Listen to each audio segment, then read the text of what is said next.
El mundo que ves no es todo lo que existe. Hay una batalla que no aparece en los titulares ni en los mapas. Se libra en la sala de tu casa, en los pasillos de tu trabajo, en la quietud de tu cuarto cuando apagas la luz. Es una guerra silenciosa entre la verdad y la mentira, entre la luz y las sombras, entre el Dios que te llama por tu nombre y el enemigo que susurra dudas para quebrar tu fe. Desde el principio, la estrategia favorita del adversario no ha sido el ruido, sino el engaño. No siempre llega con cuernos ni con amenazas abiertas. A menudo se disfraza de sensatez, de libertad sin límites, de una sabiduría que pone al yo en el trono. La Escritura lo dijo con claridad. Satanás se disfraza como ángel de luz, 2 Corintios 11, 14. Y desde Génesis 3, su pregunta venenosa sigue sonando. ¿Con qué Dios os ha dicho? Quizá lo has sentido últimamente. No una tormenta visible, sino una neblina interna. Antes estabas seguro de lo correcto y ahora todo te parece gris. Lo que ayer te incomodaba, hoy lo justificas. Una relación que prometía acercarte a Dios comenzó a apartarte lentamente de la oración. Un hábito inocente se volvió cadena. No llegaron golpes, llegaron susurros, una notificación al teléfono a medianoche, una conversación inocente que siembra cinismo, un consejo que suena moderno pero mata la esperanza. El enemigo rara vez derriba paredes de un empujón. Prefiere abrir grietas imperceptibles hasta que la casa cede. En casa de Mateo pasó así. Tenía un matrimonio estable, 2 hijos y la costumbre de orar brevemente antes de dormir. Nada extraordinario, solo fidelidad pequeña y constante. En su empresa ascendieron a un nuevo jefe, brillante y carismático, que ridiculizaba la fe como si fuera un juguete de infancia. Al principio, Mateo sonreía y guardaba silencio. Después empezó a dormir menos para rendir más y dejó la oración nocturna por cansancio. Semanas más tarde, los domingos se llenaron de pendientes urgentes. Cuando su esposa le preguntó qué ocurría, respondió con fastidio: no seas fanática, Dios entiende. Una frase, una grieta. Una noche, en la cocina, una discusión encendida por un tema mínimo se convirtió en un muro invisible entre ellos. Nadie tiró un plato, pero la paz se quebró. Mateo no notó bombas ni sirenas. Estaba en guerra y no lo sabía. El campo de batalla no es una geografía lejana. Eres tú, tus afectos, tus convicciones, tus hábitos. La Escritura no nos viste con armadura para un desfile, sino para combate real. Fortaleceos en el Señor y en el poder de su fuerza. Vestíos de toda la armadura de Dios para que podáis estar firmes contra las acechanzas del diablo. Efesios 6, 10, 11. Observa el lenguaje. Acechanzas, artimañas, estrategias. No es una pelea torpe, es una campaña inteligente que busca redefinir el bien y el mal, normalizar lo que hiere el alma y llamar intolerancia a la santidad. Isaías ya lo denunció. Ay de los que a lo malo dicen bueno y a lo bueno malo. Isaías 5, 20. Pero no te hablo para sembrar miedo, sino discernimiento. El pánico paraliza, el discernimiento despierta. La primera victoria del enemigo es convencerte de que no existe. Cuando logra que llames madurez a la tibieza y autenticidad a la desobediencia, ya ha ganado terreno. Por eso el Espíritu nos despierta. Sed sobrios y velad, 1 Pedro 5, 8. La sobriedad aquí no es rigidez amarga, es lucidez amorosa. Es aprender a oír de dónde viene una voz por el fruto que produce. Te empuja hacia Cristo o hacia el yo. Te abre a la verdad o te encierra en la excusa. Te conduce a la paz que guarda el corazón. Filipenses 4, 7. O a la ansiedad que te roba el sueño. Regresa a Mateo. una madrugada, incapaz de descansar, abrió su Biblia por costumbre casi olvidada, cayó en Efesios 6 y algo dentro de él se quebró. Descubrió que llevaba semanas desarmado. Su cinturón de la verdad estaba en algún cajón, su coraza de justicia con polvo, su escudo de la fe agrietado por los dardos encendidos del cinismo. Se arrodilló en el suelo frío de la cocina, no con palabras perfectas, sino con hambre de Dios. Y allí, sin que las circunstancias cambiaran, cambió el clima de su alma. No desaparecieron los problemas, apareció una paz que no dependía de resultados. Al día siguiente, pidió perdón a su esposa, ajustó sus horarios y volvió a cuidar sus pequeñas fidelidades. No fue un milagro de luz cegadora, fue el retorno a la armadura. La guerra siguió, pero ahora él estaba despierto. Despertar es esto: llamar por su nombre a lo que entretiene pero esclaviza. Reconocer el disfraz de la mentira aunque brille. Elegir la verdad cuando duele y también cuando parece aburrida. Despertar es admitir que no puedes pelear con tus fuerzas y correr al único capitán que jamás pierde una batalla. Cristo no vino a darte una motivación pasajera, sino autoridad para resistir. Cuando Él habló, los demonios temblaron. Cuando reprendió, la enfermedad huyó. Cuando ordenó, el mar se cayó. Y cuando murió y resucitó, desarmó al enemigo donde más presumía poder, en el pecado y la muerte. Por eso, tu esperanza no es tu disciplina, aunque la necesitas, sino su victoria. Te vistes a diario, no para demostrar que eres fuerte, sino para recordar quién te sostiene. Tal vez preguntas, ¿por dónde empiezo? Empieza por lo pequeño que parece inútil y sin embargo abre puertas de cielo. Cierra la noche con la palabra, aunque sean 5 versículos, el hambre crecerá. Haz silencio 10 minutos y di: Señor, examina mis pensamientos, muéstrame por dónde se filtra la mentira. Reconcíliate pronto. No dejes que el sol se ponga sobre tu enojo. Cambia un contenido que te enturbia por uno que te edifica. Busca 2 hermanos en la fe y diles la verdad de tus luchas. La vergüenza se marchita a la luz. Y cada mañana, antes de mirar el móvil, vuelve a Efesios 6, como quien revisa su equipo antes de salir: cinturón de verdad, coraza de justicia, calzado del evangelio de la paz, escudo de la fe, yelmo de la salvación, espada del espíritu. No es poesía, es supervivencia. El enemigo seguirá ofreciendo atajos brillantes: autonomía sin obediencia, placer sin propósito, espiritualidad sin cruz. Tú, en cambio, elige el camino estrecho que da vida. No porque seas mejor, sino porque fuiste amado primero. Cuando la duda te visite con traje de luz, pregúntale por su fruto. Cuando la tentación te prometa, no pasa nada, pregúntale a qué te está pidiendo renunciar. Y cuando la batalla arrecie, recuerda, no peleas solo. El Dios que te llamó pelea por ti. Estad firmes y orad en todo tiempo. Efesios 6, 13, 18. Esta es tu hora de abrir los ojos, no para temer, sino para ver, no para correr, sino para permanecer, no para negociar, sino para resistir con el corazón anclado en Cristo. La guerra es real, sí, pero más real es aquel que ya la ganó. El engaño es el idioma preferido del enemigo.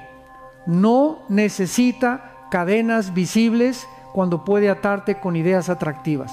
Desde el Edén, su táctica ha sido disfrazar la mentira de verdad y hacer que la desobediencia parezca liberación. Con que Dios os ha dicho, Génesis 3, no fue más que una pregunta. Fue el inicio de una rebelión que aún hoy resuena en los corazones humanos. Isaías advirtió: ¡ay de los que a lo malo dicen bueno y a lo bueno malo, que hacen de la luz tinieblas y de las tinieblas luz! Isaías 5:20. Así opera el engaño. invierte los valores, suaviza el pecado y empaqueta la oscuridad en papel brillante. Hoy vivimos en una cultura que eleva el ego como máxima autoridad. Sigue tu corazón, haz tu verdad, tu felicidad es lo único que importa. Estos mantras suenan inofensivos, pero esconden veneno. Jeremías 17:9 nos recuerda que engañoso es el corazón más que todas las cosas y perverso. El engaño no siempre nos llega de fuera, muchas veces brota de adentro.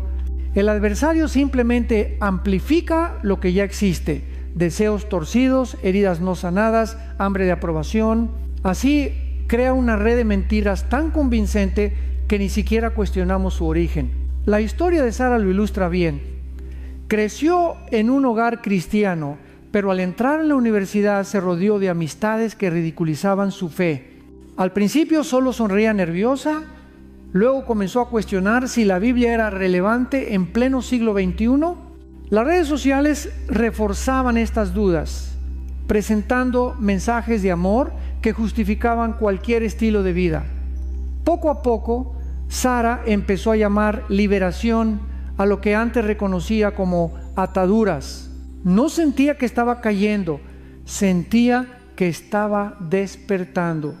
Eso es el engaño. Nunca se anuncia con cuernos ni tridentes, sino con discursos que apelan a la empatía y la autodeterminación, pero que terminan esclavizando el alma. Pablo escribió en Romanos 1 que cuando los hombres cambiaron la verdad de Dios por la mentira, fueron entregados a pasiones vergonzosas.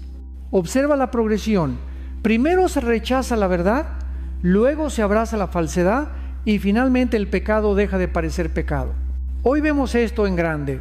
Comportamientos antes vergonzosos ahora son celebrados.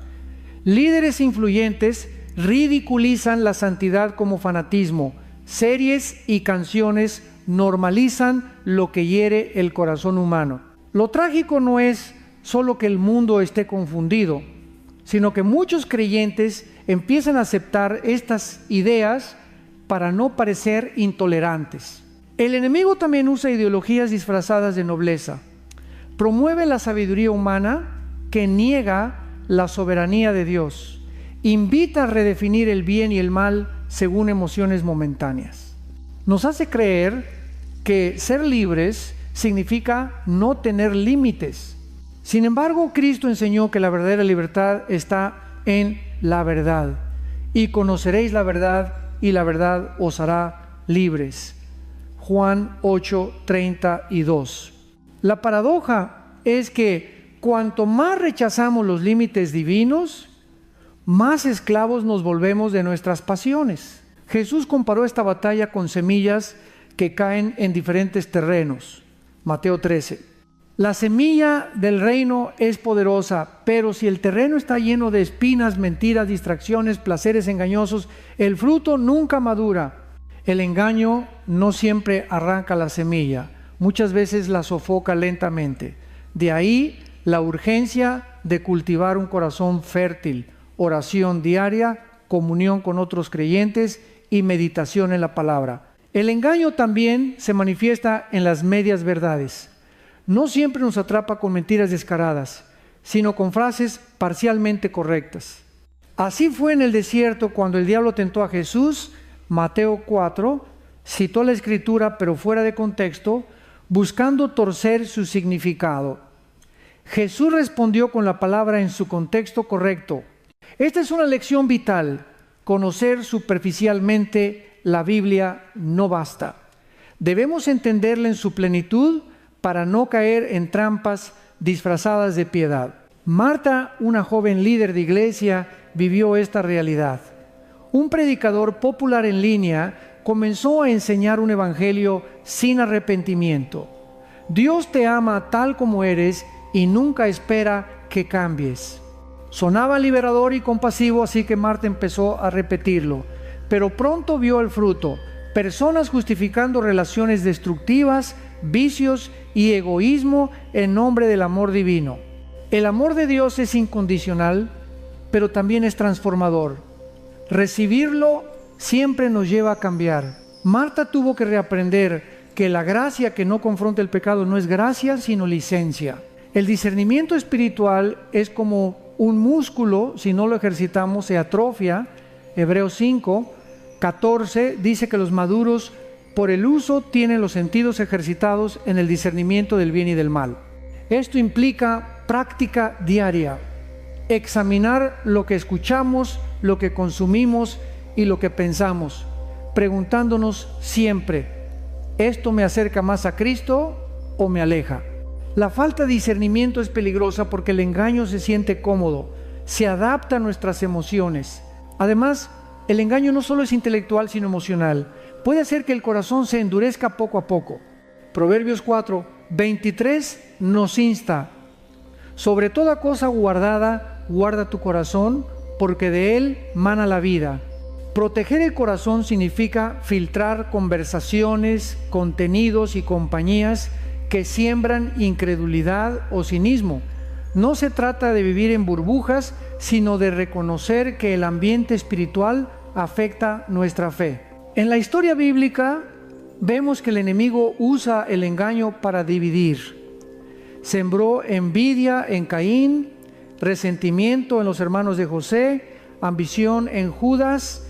Hoy sigue usando los mismos hilos: un comentario malinterpretado, una ofensa no resuelta, un rumor que se esparce. Sin discernimiento caemos en la trampa de ver a nuestros hermanos como enemigos, olvidando que nuestra lucha no es contra carne ni sangre. Efesios 6:12. Pero hay esperanza. Jesús prometió que el Espíritu Santo nos guiaría a toda verdad. Juan 16:13. La mentira puede ser sofisticada, pero el Espíritu es más sabio.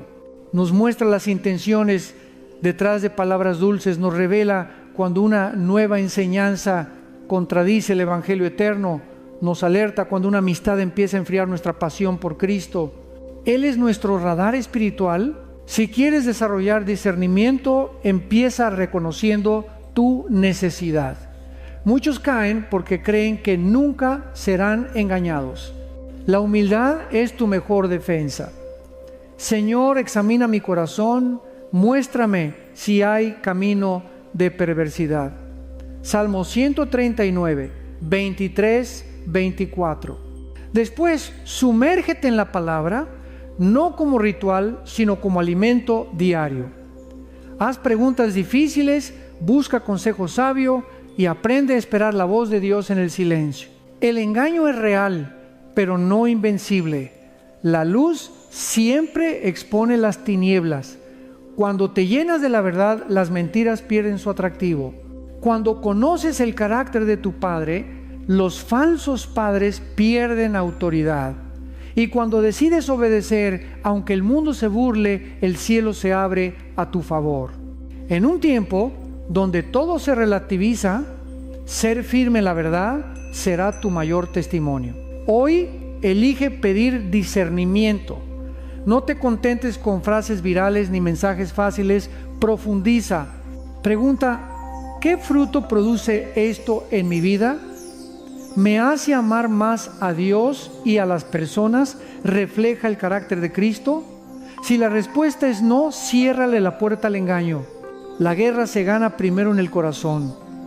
Y tu mayor arma es la verdad que no cambia, la palabra viva que corta cadenas y da libertad. El campo de batalla espiritual no solo está en las ideas y las filosofías, también se infiltra en los lugares que deberían ser los más seguros: tu hogar, tu familia, tu círculo de amigos. Muchas veces el enemigo no ataca con violencia directa, sino con estrategias silenciosas, un malentendido que nunca se aclara, una herida emocional que no se sana, una palabra dura que resuena durante años. Lo que empieza como un susurro se transforma en un muro invisible que separa corazones. Así nacen los conflictos familiares que desgastan generaciones enteras. Las Escrituras nos muestran este patrón. Mira a Caín y Abel, Génesis 4. No hubo una guerra declarada entre hermanos, solo celos no confrontados, ira acumulada y la voz del pecado susurrando en la puerta del corazón de Caín. Dios mismo le advirtió: el pecado está a la puerta con todo su deseo, pero tú puedes dominarlo. Génesis 4:7. Caín ignoró esa voz y el resultado fue trágico. Esa misma dinámica se repite hoy en matrimonios que dejan que las pequeñas ofensas crezcan, en padres e hijos que dejan de hablarse por orgullo, en amistades de años que se rompen por resentimientos nunca confesados. En la vida de Laura esto fue evidente. Era una madre amorosa, pero cargaba heridas de su propia infancia, abandono, críticas constantes, falta de afirmación. Sin darse cuenta, repitió esas mismas actitudes con sus hijos. Su esposo estaba agotado emocionalmente y poco a poco la atmósfera de su casa se llenó de tensión.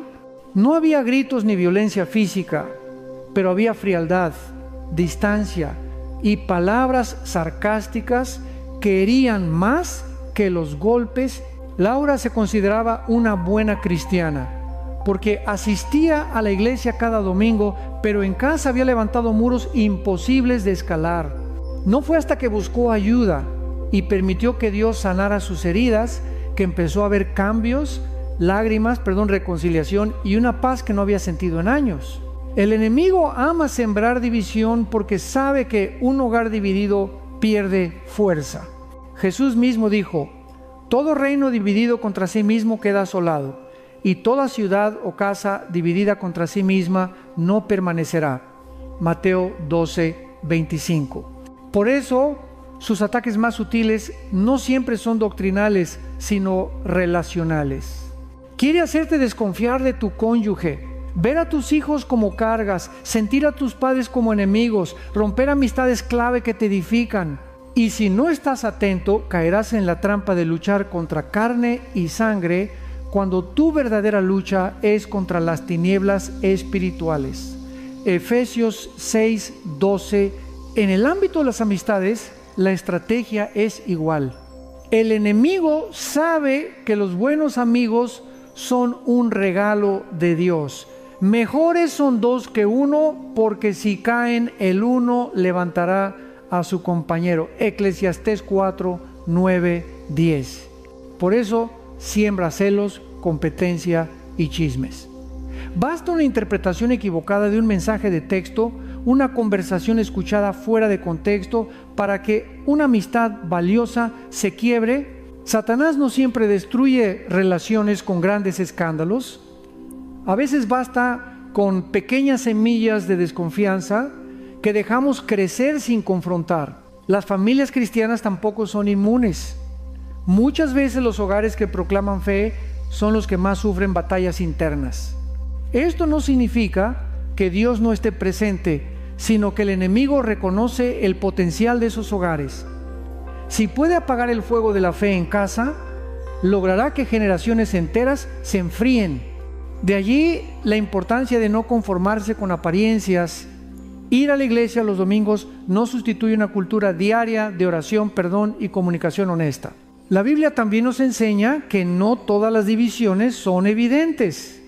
Pablo habla en 2 Corintios 2:11 de que no debemos ignorar las maquinaciones de Satanás. Él puede usar el silencio para enfriar corazones, la rutina para apagar la pasión o las cargas financieras para generar resentimiento entre esposos. A veces creemos que nuestras discusiones son solo cosas de pareja o cosas de familia, cuando en realidad hay fuerzas espirituales avivando el fuego detrás de escena. Sin embargo, Dios no nos deja indefensos. El Evangelio no solo nos reconcilia con Él, sino también entre nosotros.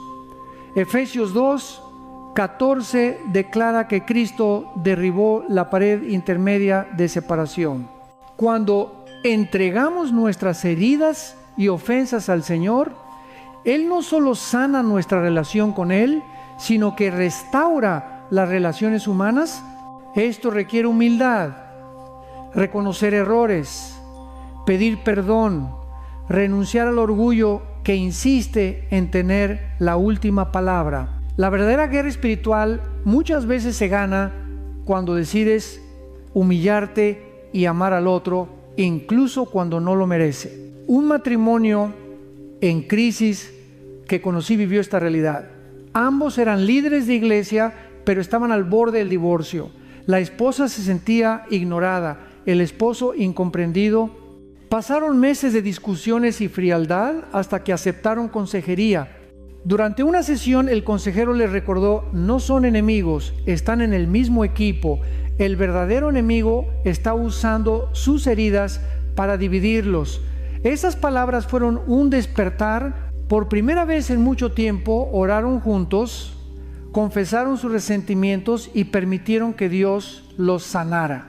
Hoy sirven en su iglesia como mentores de otros matrimonios, usando su historia como testimonio de restauración.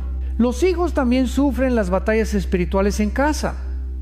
Padres distraídos o ausentes crean vacíos que el mundo llena con ideologías y tentaciones. La mejor defensa no es solo imponer reglas, sino modelar amor y fe genuinos. Deuteronomio 6:7 nos enseña a hablar de la palabra cuando estés en tu casa, andando por el camino, al acostarte y cuando te levantes. La vida espiritual de los hijos no se forma solo en la iglesia, sino en la cotidianidad. Conversaciones durante la cena, oraciones antes de dormir, disculpas sinceras cuando los padres fallan. Si quieres proteger tu hogar del enemigo, empieza por invitar la presencia de Dios cada día. Haz de tu sala un altar, no solo un espacio para entretenimiento. Abre la Biblia en voz alta, aunque parezca simple. Canta alabanzas mientras cocinas o trabajas. Bendice a tus hijos con palabras de vida. Cuando un conflicto surja, ora antes de hablar. Esto no hace desaparecer las diferencias, pero abre la puerta al Espíritu Santo para que gobierne. Los amigos también son parte de tu familia espiritual. Escoge bien a tus compañeros más cercanos, porque su influencia es poderosa. Proverbios 13:20 dice: el que anda con sabios, sabio será, mas el que se junta con necios será quebrantado. Examina tus relaciones. ¿Te acercan más a Cristo o enfrían tu fe? Decide invertir tiempo en amistades que edifiquen, aunque sean pocas. No olvides que incluso Jesús tenía un círculo íntimo de 3 discípulos. La multitud no siempre es sinónimo de apoyo verdadero. En conclusión, el enemigo trabaja en silencio para erosionar nuestras relaciones. Su objetivo no es solo que discutas con tu pareja o que te alejes de tus amigos. Quiere aislarte, porque un cristiano aislado es más vulnerable. Pero en Cristo tenemos armas poderosas: el perdón, la humildad, el amor sacrificial y la oración constante. Si tu familia está bajo ataque, no te resignes. Pide ayuda, rompe el silencio, invita a Dios a reinar en cada rincón de tu hogar. Cuando Cristo es el centro, incluso las grietas más profundas pueden convertirse en puertas para su gloria. El engaño no se limita a sembrar confusión. Es una semilla que, cuando se deja crecer, produce fruto amargo. Uno de esos frutos más visibles es la mentira sistemática. No solo decir mentiras, sino vivir en ellas. Al principio, una persona puede justificar su engaño. No hago daño a nadie. Es solo una exageración. Nadie necesita saberlo todo. Pero las Escrituras son claras. El diablo, no hay verdad en él, porque es mentiroso y padre de mentira. Juan 8:44. Cada mentira, aunque parezca inofensiva, es una conexión con la naturaleza del enemigo. En una ciudad pequeña había un hombre llamado Rafael que trabajaba en ventas. Al principio empezó a exagerar detalles para cerrar negocios más rápido. Es marketing, se decía a sí mismo. Con el tiempo, su habilidad para mentir se convirtió en su herramienta principal. Llegó a inventar títulos falsos, historias ficticias y hasta certificados inexistentes. Mientras más mentía, más éxito aparente tenía. Pero por dentro, Rafael sentía un vacío cada vez más profundo. Su conciencia, que antes le incomodaba, ahora estaba callada. Un día, su engaño fue descubierto públicamente, perdió clientes, amistades y reputación. Esa caída lo llevó a llorar ante Dios y reconocer que había vivido en una burbuja de engaños que lo esclavizó. Lo que parecía una simple estrategia de negocio se convirtió en una cárcel espiritual. Así opera el engaño. Convierte lo negro en gris y luego en blanco. El corazón engañado no reconoce su propia falsedad.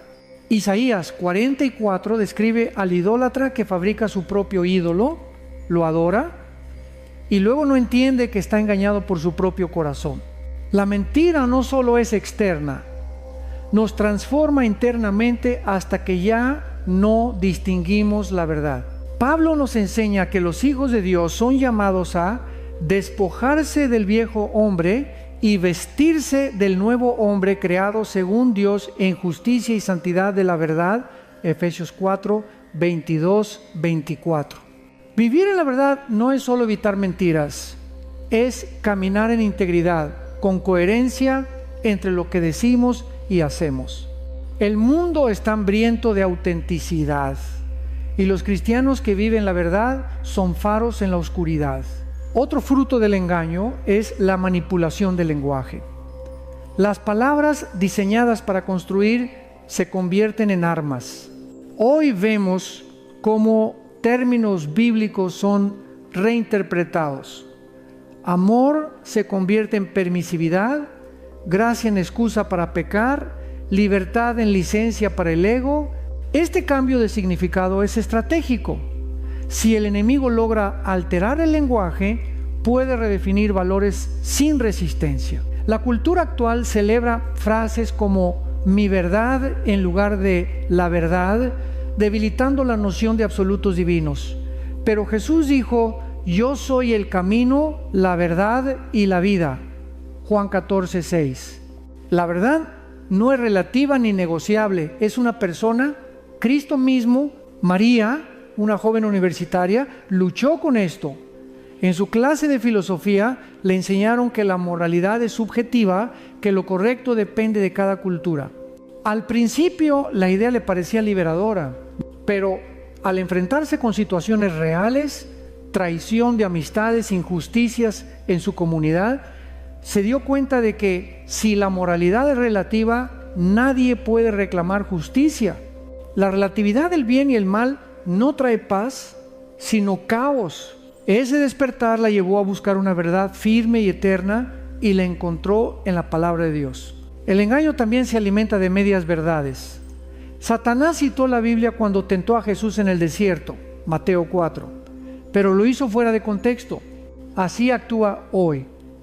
Ofrece versículos aislados para justificar comportamientos contrarios al corazón de Dios. Por eso es vital conocer la Escritura en su totalidad. No basta con memorizar frases. Necesitamos comprender el carácter de Dios que les da vida. La mentira no solo afecta nuestra relación con Dios, destruye relaciones humanas. Cuando alguien se convierte en maestro de la manipulación, la confianza se erosiona. Los matrimonios se rompen cuando la deshonestidad entra. Las amistades se enfrían cuando se descubre una traición. El libro de Proverbios advierte: 6 cosas aborrece Jehová: los ojos altivos, la lengua mentirosa. Proverbios 6, 16, 17. Mentir no es una debilidad humana sin consecuencias, es una raíz de división y dolor, pero el fruto más peligroso del engaño es que endurece el corazón. Al principio, la mentira produce incomodidad. Luego se vuelve normal. La conciencia se apaga y la persona ya no siente el peso de su pecado. Pablo describe a aquellos que perdieron toda sensibilidad. Efesios 4, 19. Esta es una señal de alarma espiritual. Cuando ya no hay convicción, estamos en terreno peligroso. A pesar de todo, hay esperanza. La verdad no solo expone el engaño, también sana. Jesús dijo: conoceréis la verdad y la verdad os hará libres. Juan 8, 32. Ser confrontados por la verdad duele, pero es el primer paso hacia la restauración. La historia de Rafael no terminó en ruina. Su arrepentimiento lo llevó a reconstruir su vida sobre honestidad. Con el tiempo, Dios le devolvió una reputación no basada en apariencias, sino en integridad. La iglesia está llamada a ser una comunidad donde se habla verdad en amor. Efesios 4:15. No se trata de usar la verdad como un martillo para condenar, sino como una luz que guía. Jesús nunca comprometió la verdad, pero siempre la comunicó con gracia. Cuando habló con la mujer samaritana, Juan 4, expuso su pasado doloroso sin humillarla. La verdad reveló su necesidad de salvación y abrió su corazón. Hoy necesitamos creyentes valientes que rechacen la mentira cultural y vivan en transparencia. Esto comienza con nosotros. Admitir nuestras propias áreas de engaño. A veces no mentimos a otros, pero sí a nosotros mismos. Estoy bien, puedo con esto solo, no necesito ayuda. La honestidad delante de Dios es liberadora. Mientras callé, se envejecieron mis huesos, mi pecado te declaré y tú perdonaste la maldad de mi pecado. Salmo 32, 3-5. Vivir en la verdad es un acto de guerra espiritual. Cada vez que eliges la honestidad en lugar de la manipulación, das un golpe al reino de las tinieblas. Cada vez que expones la mentira con amor, traes luz a un ambiente oscuro. Y cuando permites que Cristo limpie tus propias áreas ocultas, te conviertes en un canal de libertad para otros. La invitación de hoy es simple pero profunda. Pide a Dios que te muestre cualquier área de autoengaño. Atrévete a confesar, a pedir perdón, a rendir hábitos de manipulación. La verdad puede doler, pero siempre sana. El engaño promete seguridad, pero termina en esclavitud.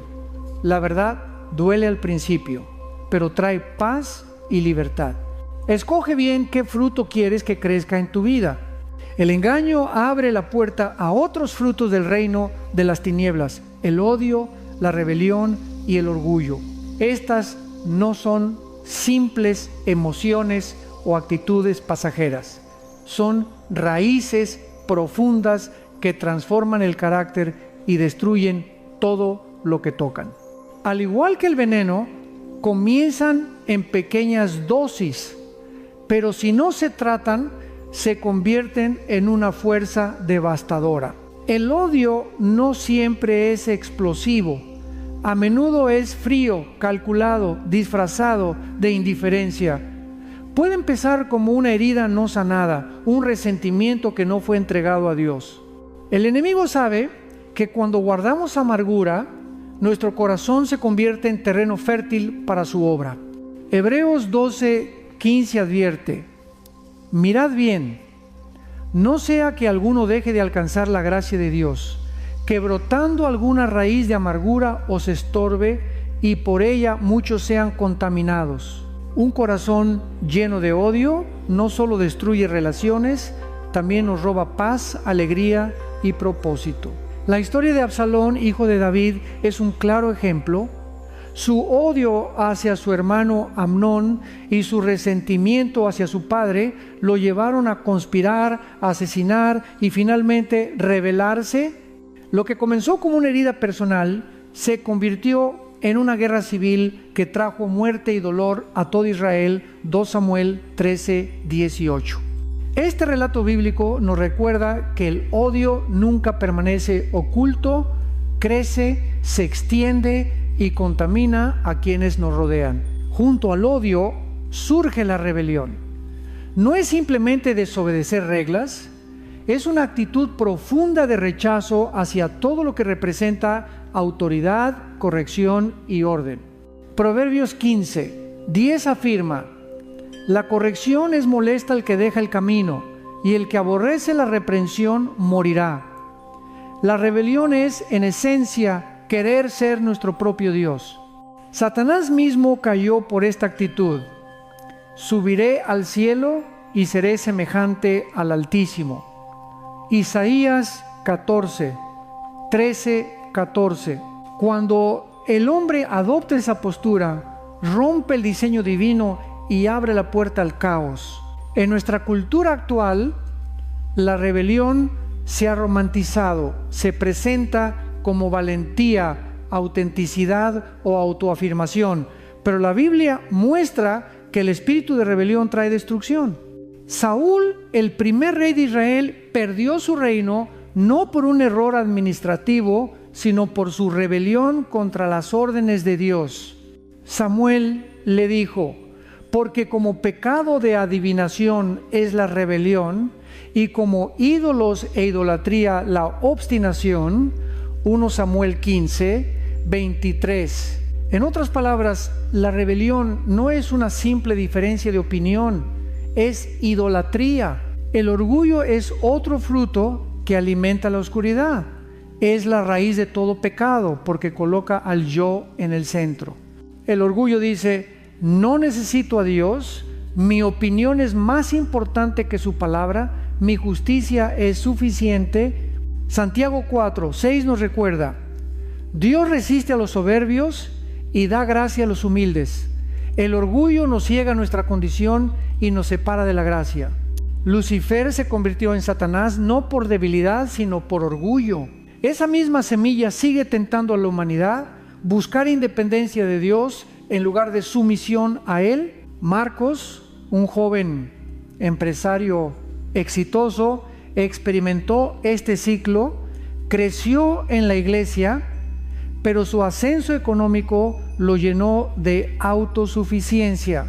Pronto dejó de orar, luego de congregarse, y finalmente de reconocer a Dios. Mi esfuerzo me trajo aquí, pensaba, pero una crisis financiera lo dejó en ruinas en cuestión de meses. Fue entonces cuando entendió que su vida había sido un altar a su ego. Con lágrimas regresó a Dios y descubrió que el verdadero éxito no está en controlar todo, sino en rendirse al Señor. El odio, la rebelión y el orgullo no solo destruyen individuos, rompen comunidades enteras. En iglesias, estos frutos dividen congregaciones. En familias, crean generaciones enteras separadas por resentimientos. En la sociedad, producen violencia y desprecio por la verdad. Por eso, la Biblia enfatiza tanto el carácter de Cristo, mansedumbre, humildad y obediencia. Jesús, el Hijo de Dios, lavó los pies de sus discípulos. Juan 13, el más grande se hizo siervo. Esa es la antítesis del orgullo. La solución no es fingir humildad, sino permitir que el Espíritu Santo transforme el corazón. Filipenses 2, 3, 5 nos llama a no hacer nada por egoísmo o vanidad, sino con humildad, considerando a los demás como superiores a uno mismo.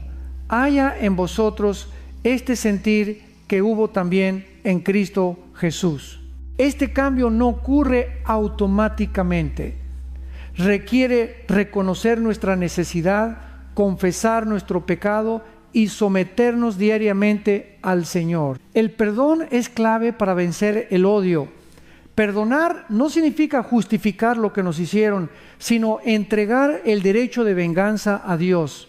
Romanos 12, 19 dice: no os venguéis vosotros mismos, porque escrito está: mía es la venganza, yo pagaré, dice el Señor. El perdón es un acto de fe. Creemos que Dios es juez, justo y que su justicia es perfecta. Para vencer la rebelión necesitamos aprender a recibir corrección. Proverbios 9, 8, 9 enseña que el sabio ama la reprensión porque lo hace crecer. En una cultura que idolatra la independencia, aceptar autoridad parece débil, pero en el reino de Dios es sabiduría. Jesús mismo se sometió al Padre, incluso hasta la cruz. Filipenses 2, 8. El orgullo se combate con gratitud y servicio. Cuando recordamos que todo lo que tenemos viene de Dios, el ego pierde fuerza. Servir a otros rompe el ciclo del yo primero y nos hace más como Cristo. Practicar actos sencillos de servicio, escuchar a alguien, ayudar sin esperar recompensa, dar tiempo a quien lo necesita, es un ejercicio espiritual que debilita el orgullo. Vivimos en una era donde el odio, la rebelión y el orgullo se celebran como virtudes. Las redes sociales glorifican la confrontación, el haz lo que quieras y el culto a la imagen personal. Pero la palabra de Dios nos llama a otro camino: humildad, mansedumbre y amor sacrificial. No es un camino popular, pero es el único que trae verdadera paz y victoria espiritual. Hoy es un buen momento para examinar tu corazón. ¿Hay resentimiento escondido? ¿Hay actitudes de rebeldía hacia Dios o líderes espirituales? ¿Hay orgullo disfrazado de confianza? Pide al Espíritu Santo que revele esas áreas y comienza un proceso de sanidad. El reino de Dios no crece en corazones endurecidos, florece en corazones quebrantados. Jesús prometió: bienaventurados los mansos, porque ellos recibirán la tierra por heredad. Mateo 5:5. Este es el fruto que queremos. No odio que destruye, sino amor que restaura. No rebelión que divide, sino obediencia que edifica. No orgullo que aísla, sino humildad que atrae la gracia.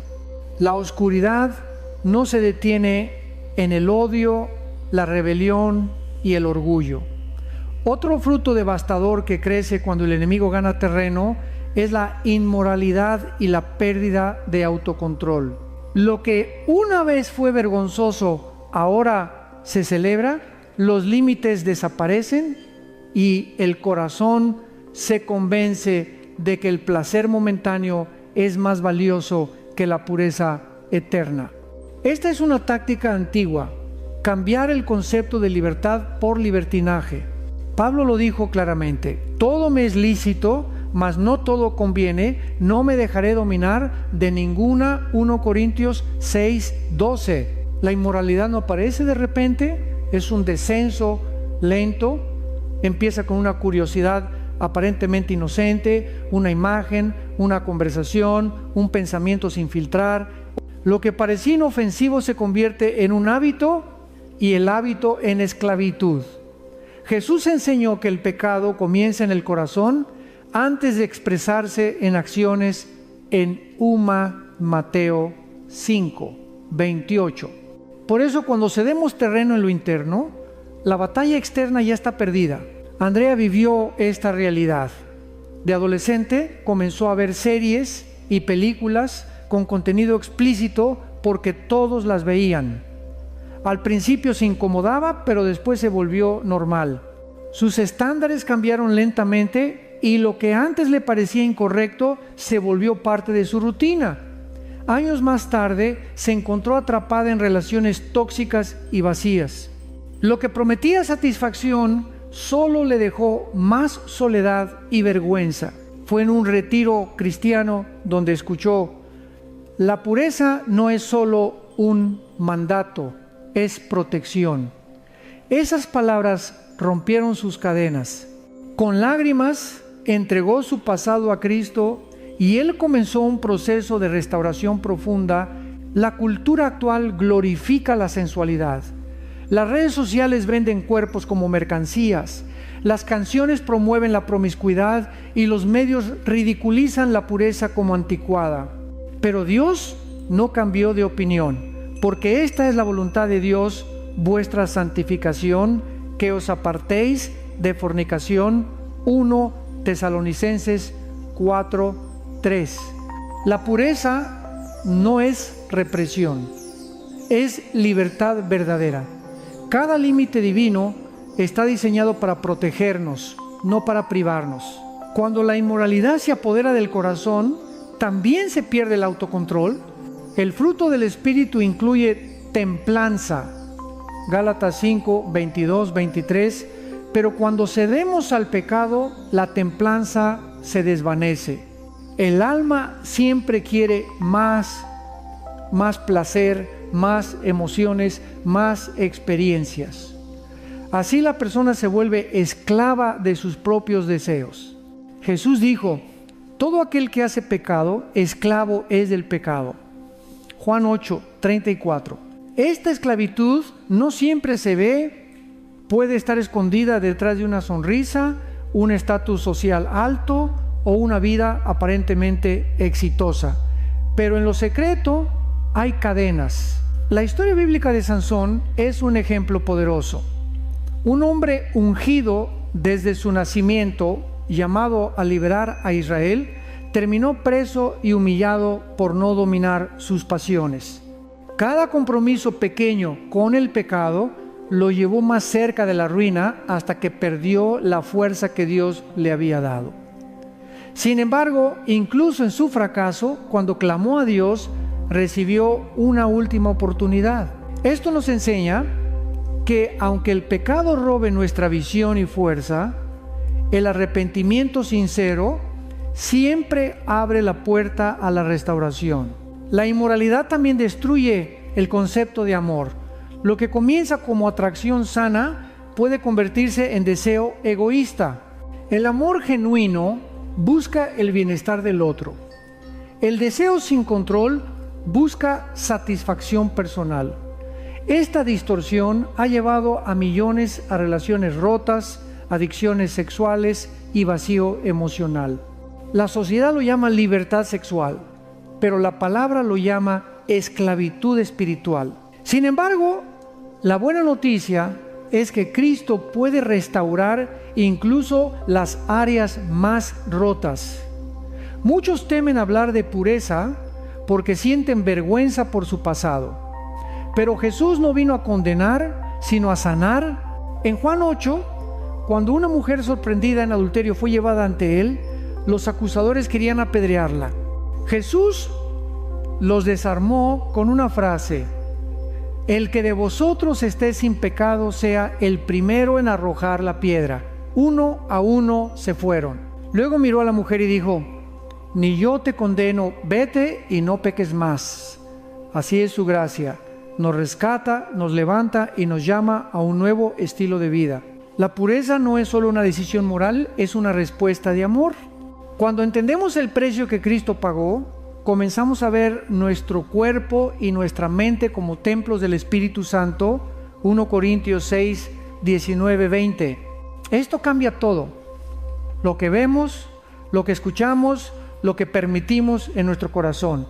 Vivir en santidad no es un sacrificio vacío, es un acto de adoración. Para mantener la pureza necesitamos estrategias espirituales y prácticas. Primero, llenar el corazón de la palabra. El salmista dijo: en mi corazón he guardado tus dichos para no pecar contra ti. Salmo 119, 11. Segundo, establecer límites claros, lo que permites ver con quién pasas tiempo, cómo usas tu tiempo libre. Tercero, buscar comunidad. No puedes ganar esta batalla solo. Santiago 5, 16 nos llama a confesar nuestras faltas y orar unos por otros para ser sanados. Cuarto, mantener una vida activa de oración. Jesús enseñó que debemos velar y orar para no entrar en tentación. Mateo 26, 41. El enemigo quiere que creas que ya es demasiado tarde, que tu pureza se perdió para siempre, pero la sangre de Cristo no solo limpia, también restaura. Él puede darte un corazón nuevo, libre de cadenas y lleno de gozo. Aun si tu pasado está marcado por errores, Dios puede escribir un futuro distinto.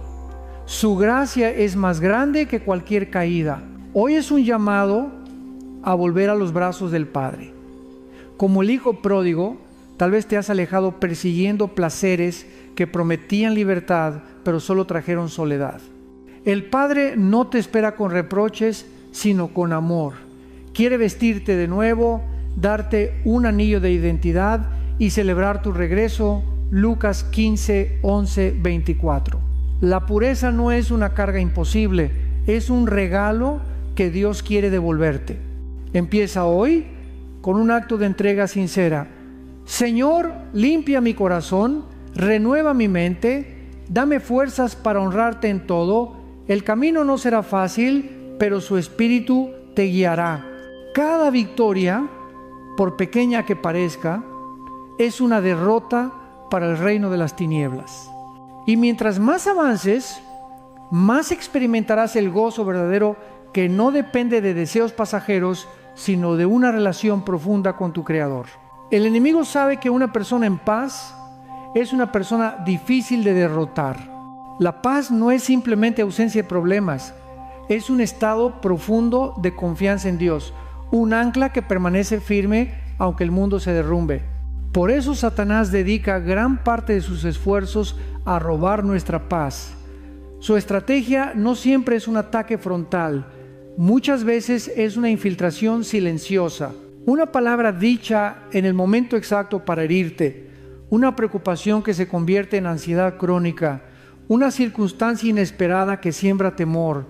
Así comienza la batalla en la mente y el corazón.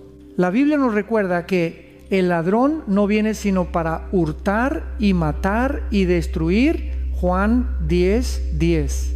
Una de las cosas más valiosas que quiere robar es tu paz, porque cuando la pierdes te vuelves más vulnerable.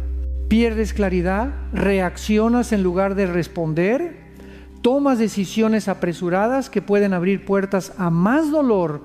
Por eso, Filipenses 4, 6, 7 nos da un consejo poderoso.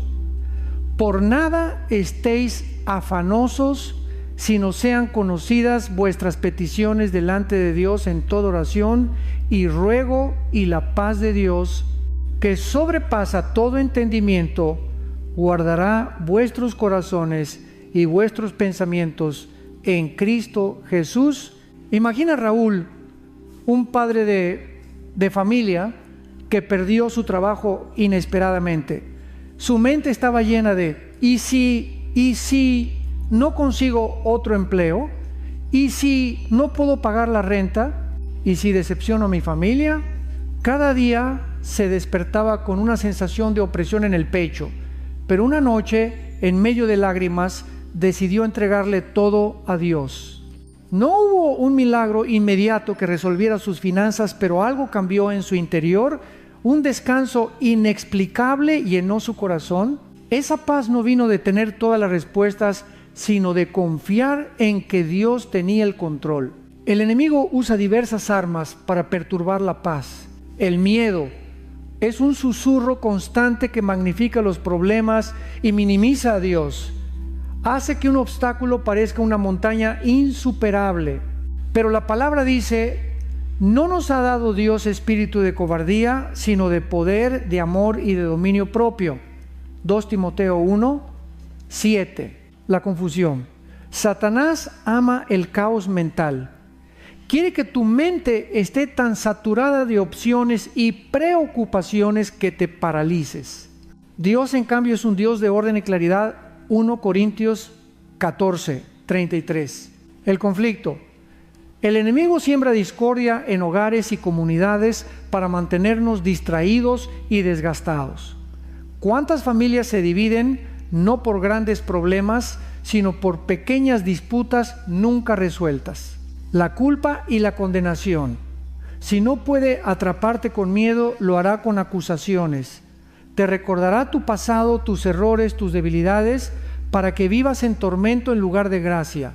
Pero Romanos 8, 1 declara: ninguna condenación hay para los que están en Cristo Jesús. Un ejemplo bíblico de cómo el enemigo intenta robar la paz es el profeta Elías. Después de una gran victoria contra los profetas de Baal, recibió una amenaza de Jezabel y huyó al desierto deprimido y temeroso. 1 Reyes 19.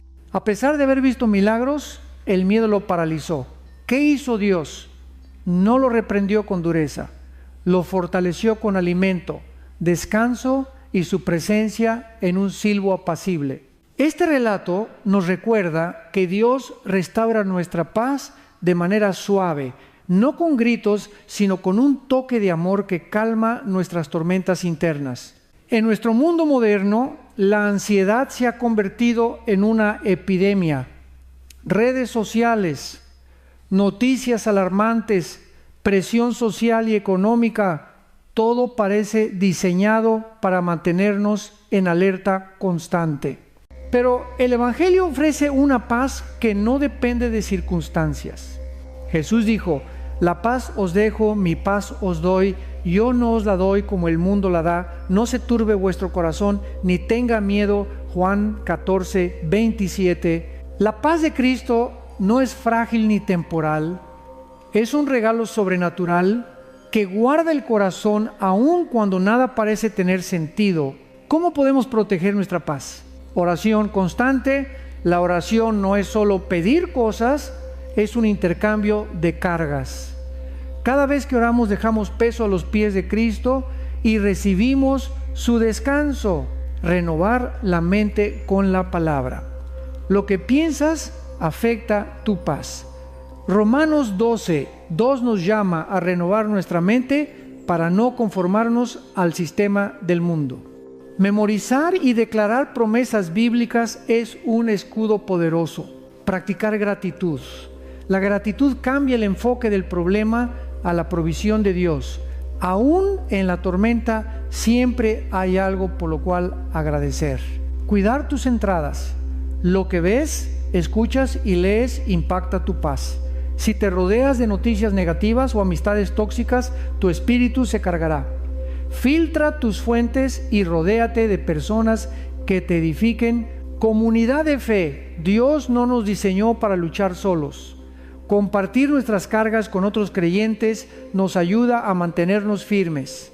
Santiago 5:16 nos invita a orar unos por otros para ser sanados. María, una mujer viuda que había perdido a su esposo tras 40 años de matrimonio, es un ejemplo vivo de cómo la paz de Dios es real. Durante el funeral, familiares y amigos se sorprendieron de verla sonriente, no por insensibilidad, sino por la certeza de que su esposo estaba con el Señor. Años después, seguía testificando: la paz de Cristo es lo único que me sostuvo cuando sentía que me moría por dentro. Su historia es prueba de que esta paz no es teoría, sino una fuerza sobrenatural que nos permite caminar en medio del dolor con esperanza. El enemigo nunca dejará de intentar perturbar nuestra paz, pero Jesús ya nos dio armas para protegerla. Filipenses 4:7 describe esta paz como un guardia que cuida nuestro corazón y mente. Imagínate un soldado celestial vigilando tus pensamientos, bloqueando la ansiedad y recordándote: todo está bajo control. Esa es la herencia de los hijos de Dios. Hoy, si sientes que la paz te ha sido robada, haz una pausa. Respira hondo, ora y recuerda quién es tu Padre. Devuélvele tus cargas y confía en que su paz sobrenatural llenará tu corazón. La tormenta puede seguir rugiendo, pero con Cristo en tu barca, ninguna ola puede hundirte. La palabra de Dios siempre ha sido el blanco principal del enemigo. Desde el principio de la historia humana, Satanás ha cuestionado y distorsionado lo que Dios dijo. ¿Con qué Dios os ha dicho? Génesis 3. Esta es su estrategia preferida: sembrar duda, relativizar la verdad y desacreditar la autoridad divina. Hoy, el ataque contra las Escrituras no solo viene en forma de persecución abierta, sino también en intentos sutiles de diluir su mensaje. Vivimos en una cultura que rechaza los absolutos. La sociedad prefiere una verdad que se adapte a los deseos humanos en lugar de confrontarlos. Esto no es nuevo. El profeta Isaías ya lo denunció: hay de los que a lo malo dicen bueno y a lo bueno malo. Isaías 5:20. El enemigo utiliza ideologías, entretenimiento y educación para presentar la palabra de Dios como anticuada, opresiva o irrelevante. Lo que antes se consideraba virtud, ahora se ridiculiza. Y lo que antes se llamaba pecado, ahora se celebra. En muchos países, el rechazo a la Biblia se ha vuelto oficial. Escuelas y gobiernos promueven valores que contradicen abiertamente la Escritura. Pero el ataque más peligroso no siempre es externo, a menudo ocurre dentro de la iglesia. Pastores y líderes, temiendo ofender, predican solo los pasajes cómodos mientras omiten las partes que llaman al arrepentimiento. Se ofrece un evangelio sin cruz, sin sacrificio, sin obediencia. Este es uno de los engaños más efectivos del enemigo. Mantener la apariencia de fe, pero sin poder transformador. Pablo lo advirtió en 2 Timoteo 3:4. Porque vendrá tiempo cuando no sufrirán la sana doctrina, sino que teniendo comezón de oír, se amontonarán maestros conforme a sus propias concupiscencias, y apartarán de la verdad el oído y se volverán a las fábulas. Sofía, una joven universitaria, creció en la iglesia, pero comenzó a seguir influencers que mezclaban espiritualidad con filosofía secular. Decían: la Biblia tiene cosas buenas, pero no es literal. Cada uno debe encontrar su propia verdad. Poco a poco, Sofía dejó de leer la palabra y comenzó a guiarse solo por emociones. Cuando atravesó una crisis personal, esas filosofías no pudieron sostenerla. Fue entonces cuando regresó a la Escritura y la palabra, como una espada, Hebreos 4:12, penetró su corazón y le devolvió esperanza. Descubrió que la Biblia no es solo un libro antiguo, sino una voz viva que transforma vidas. El enemigo también intenta silenciar a quienes proclaman la verdad. Desde los apóstoles hasta los creyentes de hoy, el mensaje bíblico siempre ha provocado resistencia. Hechos 4 relata que Pedro y Juan fueron arrestados por predicar en el nombre de Jesús. Los líderes religiosos no podían negar los milagros, pero querían callar el mensaje. Lo mismo sucede hoy en algunos lugares. Confesar que crees en lo que dice la Biblia puede costarte tu reputación, tu trabajo e incluso tu libertad. Jesús lo advirtió: si a mí me han perseguido, también a vosotros os perseguirán. Juan 15:20. Sin embargo, ningún poder humano puede destruir la palabra de Dios. Isaías 40:8 declara: sécase la hierba, marchítase la flor, mas la palabra del Dios nuestro permanece para siempre. A lo largo de la historia, imperios enteros han intentado prohibirla. Dictadores han quemado Biblias, filósofos han declarado su muerte, pero la Escritura sigue siendo el libro más traducido, más leído y más influyente del mundo. Esto demuestra que no es un texto humano, es la voz de Dios. El ataque contra la palabra no siempre es agresivo, a veces es astuto y gradual. El enemigo sabe que si no puede destruirla, puede distorsionarla. En el desierto, Satanás tentó a Jesús usando versículos fuera de contexto. Mateo 4:6. Jesús respondió con escritura correctamente interpretada, dándonos ejemplo de cómo pelear. Conocer la palabra es vital, pero conocerla en contexto es aún más importante. El diablo no teme a quienes poseen una Biblia, teme a quienes la leen, creen y aplican. Hay 3 formas en que podemos resistir este ataque: estudiar y memorizar la Escritura. El salmista dijo: en mi corazón he guardado tus dichos para no pecar contra ti. Salmo 119:11. Memorizar versículos no es un ritual vacío, es armar nuestro espíritu para el día de la batalla. Vivir la palabra, Santiago 1:22 nos llama a ser hacedores de la palabra y no tan solamente oidores. Leerla sin practicarla es como mirar un espejo y luego olvidar tu reflejo. Defender la verdad con amor. No basta con tener conocimiento, debemos compartirlo con humildad. 1 Pedro 3:15 nos exhorta a estar siempre preparados para dar razón de nuestra fe, pero con mansedumbre y respeto. Un ejemplo histórico de este poder es William Tyndale, quien tradujo la Biblia al inglés en el siglo XVI. Fue perseguido y ejecutado por hacer accesible la palabra al pueblo común. Hoy, millones leen la Biblia gracias a su sacrificio. Su historia nos recuerda que cada generación debe decidir si guardará la palabra en secreto o la proclamará valientemente. El enemigo quiere reemplazar la Biblia con sabiduría humana emociones fluctuantes y entretenimiento vacío. Pero cuando la palabra de Dios reina en tu corazón, no importa cuán fuerte sea el ataque, tendrás una roca firme bajo tus pies. Jesús dijo: el cielo y la tierra pasarán, pero mis palabras no pasarán. Mateo 24:35.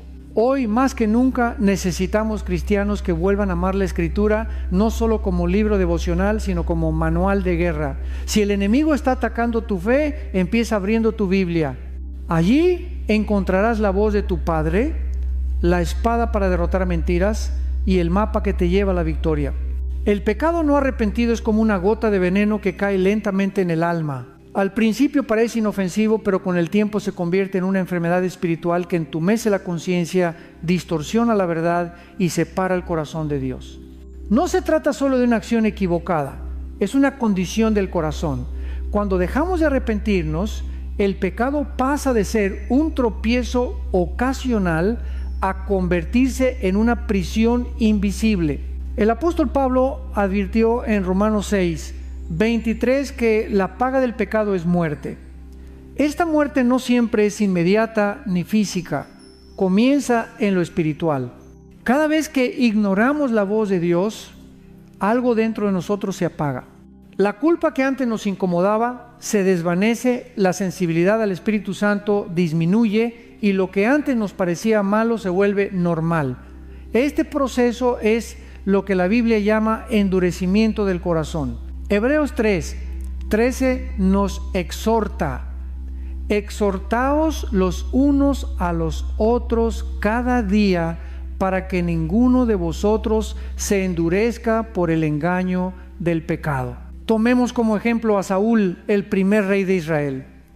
Su historia comenzó con humildad, pero con el tiempo se volvió desobediente y orgulloso.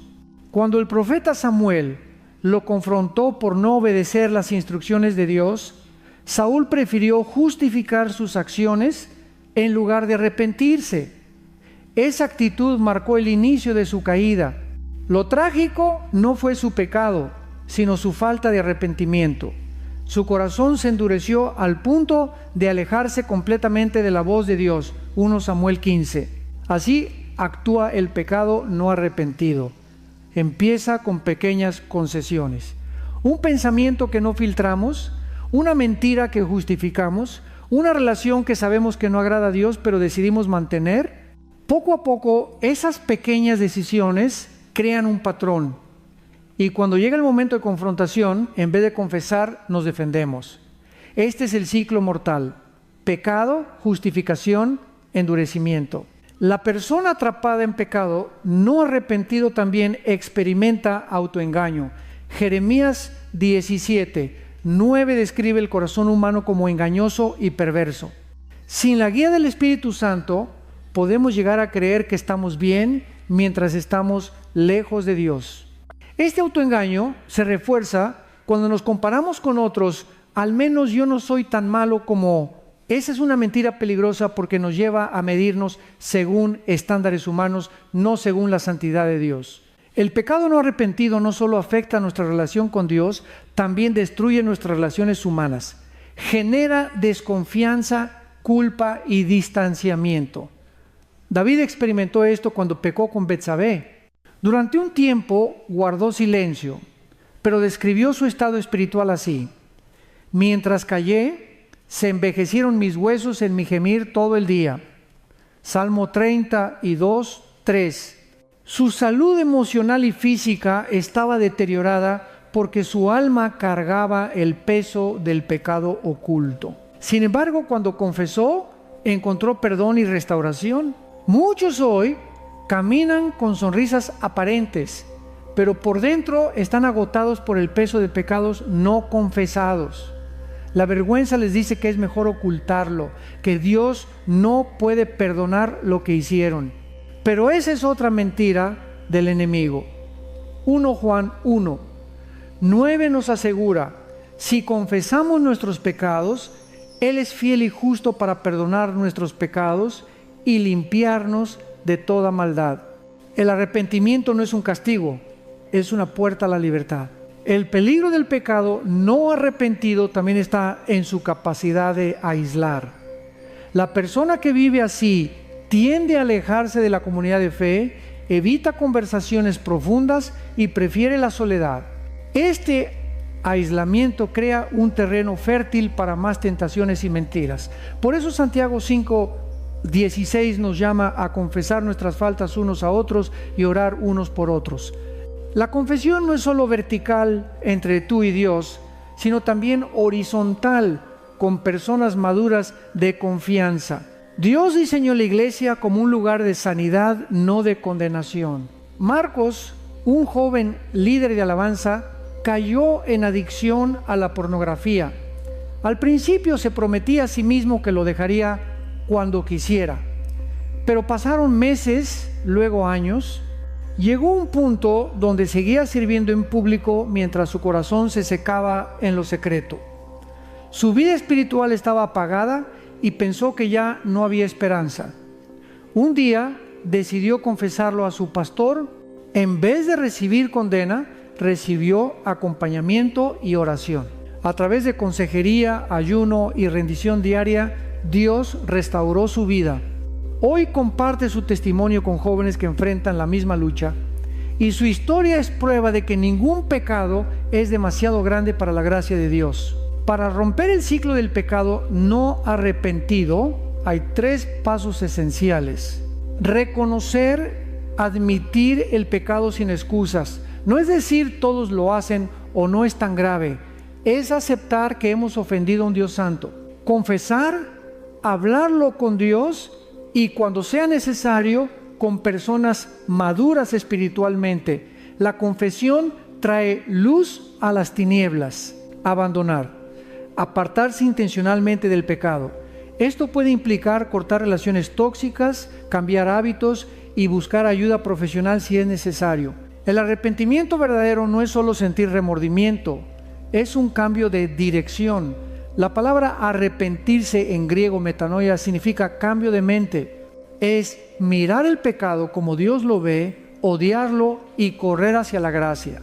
No importa cuánto tiempo hayas caminado con un corazón endurecido, siempre hay un camino de regreso. El hijo pródigo en Lucas 15 tocó fondo antes de recordar que en la casa de su padre había abundancia. Su arrepentimiento comenzó cuando dijo: me levantaré e iré a mi padre.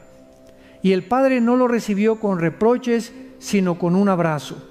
Así es nuestro Dios, un padre dispuesto a restaurar, no a rechazar. Hoy, si sientes que has estado atrapado en pecado sin arrepentimiento, da el primer paso.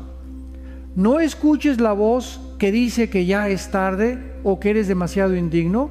La cruz de Cristo es suficiente para limpiar incluso las manchas más oscuras. Venid luego, dice Jehová, y estemos a cuenta. Si vuestros pecados fueren como la grana, como la nieve, serán emblanquecidos. Isaías 1:18. El enemigo quiere mantenerte en cadenas. Cristo quiere devolverte la libertad. El espíritu de manipulación y control es una de las herramientas más astutas del reino de las tinieblas. No siempre se presenta con violencia o autoridad explícita. Muchas veces se disfraza de preocupación, amabilidad o aparente liderazgo espiritual. Su meta es la misma: dominar, someter y robar libertad. El apóstol Pablo advirtió en Gálatas 5:1: estad pues firmes en la libertad con que Cristo nos hizo libres, y no estéis otra vez sujetos al yugo de esclavitud. Donde hay manipulación, esa libertad comienza a desaparecer. La manipulación es peligrosa porque no siempre es evidente. Se presenta en relaciones familiares, amistades, trabajos, iglesias y hasta en la pareja. Puede tomar diversas formas. Culpa como arma. El manipulador hace sentir a la otra persona responsable de su felicidad o bienestar. Frases como: si me quisieras, harías esto por mí, o después de todo lo que hice por ti, ¿así me pagas? Son típicas. Verdades a medias. Distorsiona información para mantener control. oculta detalles, exagera situaciones o inventa historias para justificar su posición. Miedo y amenazas veladas. No siempre son gritos o violencia física. Pueden ser miradas, silencios estratégicos o insinuaciones que generan temor, aprobación condicionada. El manipulador elogia solo cuando obtiene lo que quiere. Esto crea dependencia emocional, pues la víctima empieza a buscar esa aprobación a toda costa.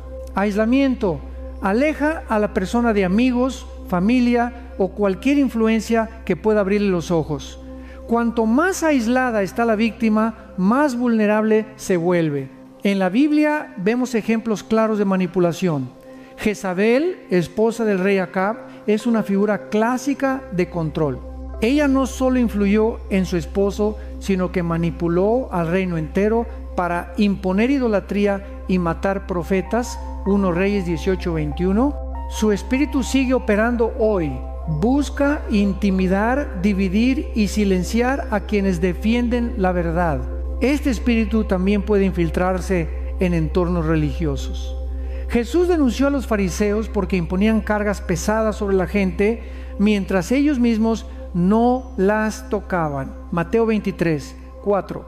La manipulación espiritual es especialmente peligrosa porque usa el nombre de Dios para controlar. Personas heridas por líderes abusivos muchas veces terminan desconfiando de Dios mismo cuando en realidad Él nunca aprueba ese tipo de trato. María, una joven de 25 años, asistía a una iglesia donde se esperaba obediencia ciega al pastor. Cualquier cuestionamiento era visto como rebeldía. Se le pedía dinero constantemente con promesas de milagros y se le aconsejaba cortar relaciones con familiares no espirituales. Con el tiempo, María cayó en depresión y sintió que no podía tomar ninguna decisión sin permiso. Cuando finalmente salió de ese ambiente y conoció una iglesia sana, descubrió que Dios es un Padre amoroso, no un tirano, y que el liderazgo verdadero sirve en lugar de dominar. En Mateo 20. La manipulación no solo viene de otros, también puede surgir en nosotros mismos.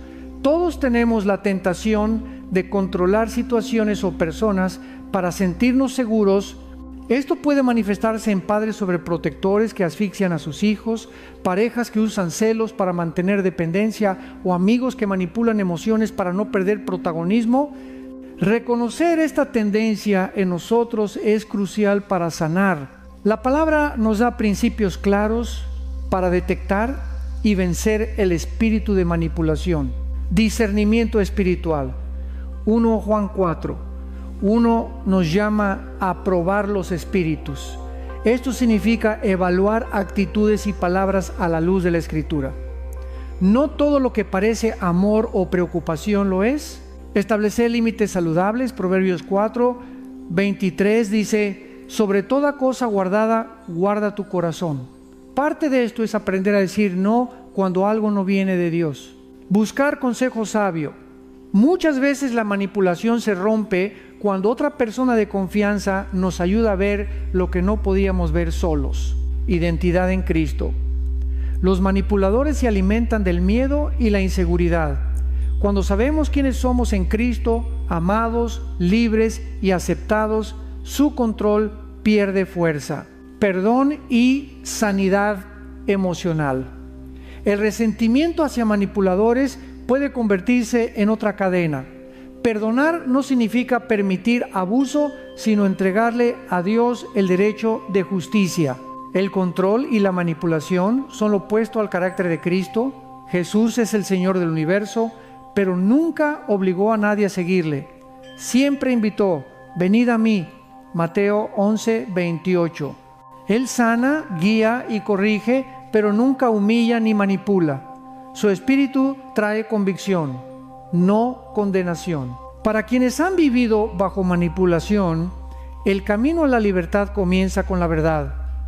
Juan 8:32 promete: conoceréis la verdad y la verdad os hará libres. Reconocer que una relación o sistema es tóxico es el primer paso.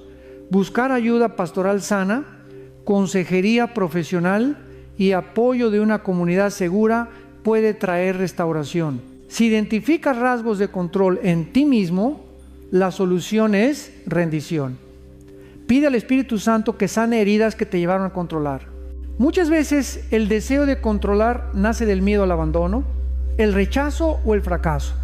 Cuando entregas esos miedos a Dios, descubres que puedes amar sin dominar, guiar sin imponer y liderar sin manipular. La iglesia debe ser un refugio donde el amor y la libertad florecen, no un lugar de control disfrazado de espiritualidad. El apóstol Pablo escribió: porque no nos ha dado Dios espíritu de cobardía, sino de poder, de amor y de dominio propio. 2 Timoteo 1:7. Ese dominio propio comienza cuando dejamos de intentar controlar a otros y aprendemos a controlar nuestro propio corazón. El espíritu de manipulación y control es fuerte, pero el espíritu de Cristo es más poderoso. Allí donde hay luz, las tinieblas pierden poder. Si hoy sientes que has vivido bajo control abusivo o lo has ejercido sobre otros, este es el momento de traerlo a la cruz. Jesús vino a poner en libertad a los oprimidos. Lucas 4:18. La verdadera autoridad no oprime, libera, no esclaviza, sana, no aplasta, levanta. La autoridad de Cristo es absoluta, eterna e incomparable. Ningún poder humano, espiritual o natural puede igualarla. A diferencia de los líderes terrenales que dependen de ejércitos, riquezas o influencia, la autoridad de Jesús fluye de su identidad como Hijo de Dios. Él no la heredó de un sistema humano, ni necesitó aprobación de instituciones. Su autoridad estaba arraigada en su naturaleza divina y respaldada por el poder del Espíritu Santo. Cuando Jesús caminó por esta tierra, todos reconocieron que había algo diferente en él. Marcos 1:22 relata: y se admiraban de su doctrina, porque les enseñaba como quien tiene autoridad y no como los escribas. Su enseñanza no era una simple exposición intelectual. Sus palabras llevaban vida. Cuando hablaba, las cadenas espirituales caían, los corazones eran confrontados y la oscuridad retrocedía. Uno de los aspectos más impresionantes de su autoridad fue su dominio sobre las fuerzas espirituales. En Marcos 1:27, después de liberar a un hombre poseído, la multitud exclamó: ¿qué es esto? Una nueva doctrina con autoridad. Aún a los espíritus inmundos manda y le obedecen. Jesús no discutía con los demonios ni realizaba rituales largos. Con una sola orden, ellos huían. Este mismo poder sigue vigente hoy, porque Hebreos 13:8 afirma: Jesucristo es el mismo ayer y hoy y por los siglos. Jesús también mostró su autoridad sobre la naturaleza. Cuando calmó la tormenta con una simple frase: calla, enmudece. Marcos 4:39. Los discípulos quedaron atónitos. ¿Quién es este que aún el viento y el mar le obedecen? Marcos 4:41. Esa escena nos recuerda que no hay circunstancia fuera de su control. Si las fuerzas de la naturaleza obedecen su voz, ¿cuánto más puede Él calmar las tormentas de nuestra vida? Su autoridad se manifestó incluso sobre la enfermedad y la muerte. Tocó a los leprosos y fueron sanados. Habló a los ciegos y vieron. Ordenó a Lázaro que saliera de la tumba y la muerte no pudo retenerlo. Juan 11:43-44. Todo esto apuntaba a una verdad aún más grande: su autoridad sobre el pecado. Cuando dijo al paralítico: tus pecados te son perdonados. Marcos 2:5. Los líderes religiosos se escandalizaron porque sabían que solo Dios podía perdonar pecados. Jesús estaba revelando su verdadera identidad. No solo era un maestro, sino el mismo Hijo de Dios con poder para salvar. La culminación de su autoridad se vio en su muerte y resurrección. Colosenses 2. ¿Qué 15 declara que Jesús despojó a los principados y a las potestades, los exhibió públicamente, triunfando sobre ellos en la cruz. En lo que parecía una derrota, fue en realidad una victoria cósmica.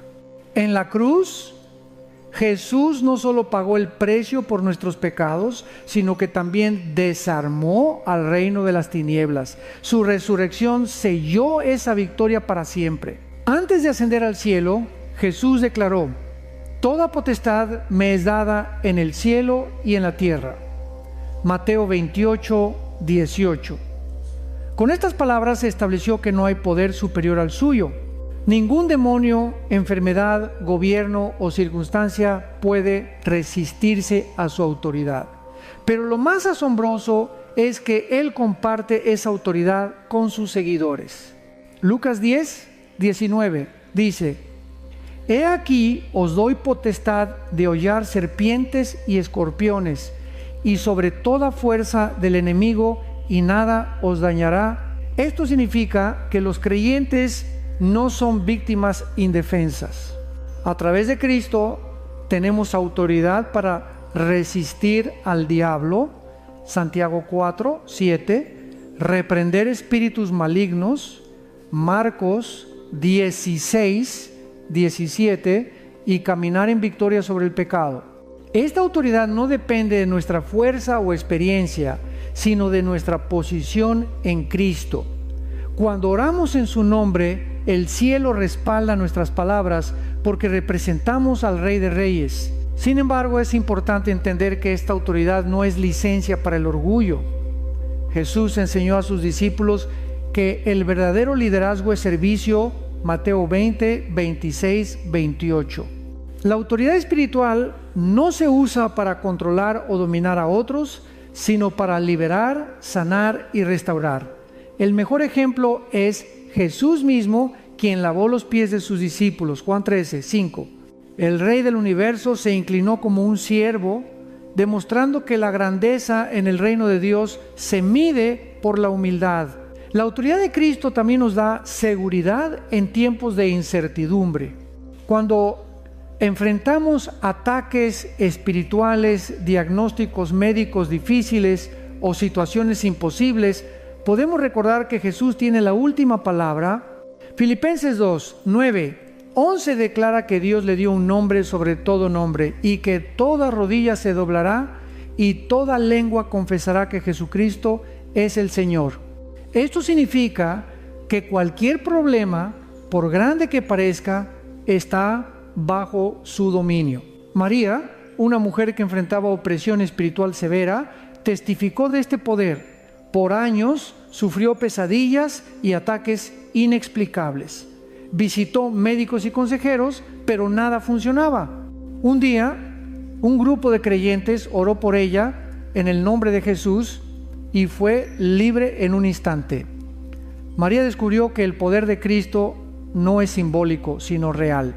Desde entonces vive en paz y comparte su testimonio para animar a otros a confiar en el Señor. La autoridad de Jesús también nos equipa para cumplir nuestra misión. No fuimos llamados solo a sobrevivir, sino a avanzar el reino de Dios. Mateo 28, 19, 20 nos envía a ser discípulos de todas las naciones, y esta tarea sería imposible sin su respaldo. Él prometió: He aquí yo estoy con vosotros todos los días, hasta el fin del mundo. Su presencia garantiza que no estamos solos en la batalla. Si hoy sientes que tu vida está fuera de control, recuerda que Cristo sigue sentado en el trono. Su autoridad no disminuye con el tiempo ni depende de las circunstancias. Hebreos 1, 3 dice que Él sustenta todas las cosas con la palabra de su poder. Tu historia, tu futuro y tus batallas están en manos del que gobierna el universo. La invitación es clara: sométete a su señorío. Reconocer su autoridad no es opresivo, sino liberador. Cuando Cristo es Señor, el enemigo pierde terreno, las cadenas se rompen y tu vida encuentra propósito. Filipenses 4, 13 resume esta realidad: todo lo puedo en Cristo que me fortalece. Esta no es solo una frase motivacional, Es una declaración de que el poder y la autoridad de Jesús están disponibles para todo aquel que cree. Los ángeles son uno de los regalos más hermosos y misteriosos de Dios para su pueblo. Aunque a menudo son invisibles, las Escrituras dejan claro que están constantemente activos, cumpliendo misiones de protección, guía y ministración. Hebreos 1:14 nos enseña que son espíritus ministradores enviados para servicio a favor de los que serán herederos de la salvación. Lejos de ser figuras decorativas o mitológicas, los ángeles son agentes poderosos del reino, enviados directamente por el Señor para cuidar de sus hijos. La Biblia está llena de ejemplos de esta realidad. En Éxodo 23:20, Dios prometió a Israel: «He aquí yo envío mi ángel delante de ti para que te guarde en el camino y te introduzca en el lugar que yo he preparado». En momentos críticos de la historia, los ángeles han aparecido como mensajeros, como en el anuncio del nacimiento de Jesús, Lucas 1:26-38, o como guerreros, como cuando uno solo de ellos derrotó a 185 soldados asirios, 2 Reyes 19:35. Estos relatos no son cuentos simbólicos, sino pruebas de que el mundo espiritual es tan real como el físico. Pero más allá de los relatos bíblicos, muchos creyentes pueden dar testimonio de cómo Dios usó a sus ángeles para intervenir en situaciones de peligro. Andrés, un misionero en África, relató que durante una noche de viaje por una zona hostil, su auto se averió. Sabía que la región era conocida por asaltos, oró desesperadamente y de repente apareció un hombre que lo ayudó a arreglar el vehículo y desapareció sin dejar rastro. Cuando llegó a salvo a su destino, los lugareños le dijeron que era imposible que alguien estuviera allí a esa hora. Andrés está convencido de que fue un ángel enviado por Dios. La presencia angelical también se manifiesta en momentos de profunda necesidad emocional. Hay testimonios de personas que han sentido un abrazo invisible en medio del duelo, una paz sobrenatural durante una enfermedad o incluso una advertencia clara para evitar un accidente. Estos encuentros son un recordatorio de que el cielo no está distante, está activamente involucrado en nuestra vida. Los ángeles no buscan adoración ni reconocimiento. En Apocalipsis 19:10, cuando Juan intentó postrarse ante uno de ellos, el ángel le dijo: «Mira, no lo hagas, adora a Dios». Su misión es reflejar la gloria de Dios, no recibirla. Esto es importante porque vivimos en una época donde la fascinación por lo espiritual puede llevar a prácticas peligrosas como consultar ángeles fuera del marco bíblico. Todo lo que desvía nuestra mirada de Cristo, incluso si parece luminoso, puede ser un engaño. Pablo advirtió en 2 Corintios 11:14 que Satanás mismo se disfraza como ángel de luz. Por eso debemos discernir y asegurarnos de que nuestras experiencias estén alineadas con la palabra de Dios. Los ángeles son poderosos, pero Jesús es nuestra verdadera seguridad. Ellos actúan por orden suya, no por capricho humano. Salmo 91, 11, 12 lo expresa con claridad. Pues a sus ángeles mandará acerca de ti, que te guarden en todos tus caminos. En las manos te llevarán para que tu pie no tropiece en piedra.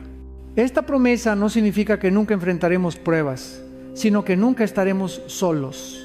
Los ángeles son parte del plan de protección divina para aquellos que caminan bajo su cobertura. Los signos de la presencia angelical, como los que mencionamos en la sección anterior, una paz inexplicable, destellos de luz, caricias sutiles, aromas sobrenaturales, plumas encontradas en lugares improbables, números repetidos, susurros divinos, ayuda inesperada, son recordatorios amorosos de que el cielo nos rodea. Sin embargo, no debemos basar nuestra fe únicamente en señales, sino en Cristo mismo. Los ángeles son mensajeros. Nuestra adoración siempre pertenece al Creador, no a sus criaturas. Un ejemplo bíblico impactante de la intervención angelical se encuentra en Hechos 12. Pedro estaba en prisión, encadenado y custodiado por soldados. La iglesia oraba fervientemente por él y en medio de la noche un ángel apareció, lo despertó, rompió sus cadenas y lo guió fuera de la cárcel. Esta historia nos muestra que la oración activa el mover celestial. Cuando oramos, desatamos recursos invisibles a nuestro favor. Esto también nos recuerda que el cielo está mucho más activo de lo que imaginamos. Hay batallas espirituales que ocurren constantemente a nuestro alrededor.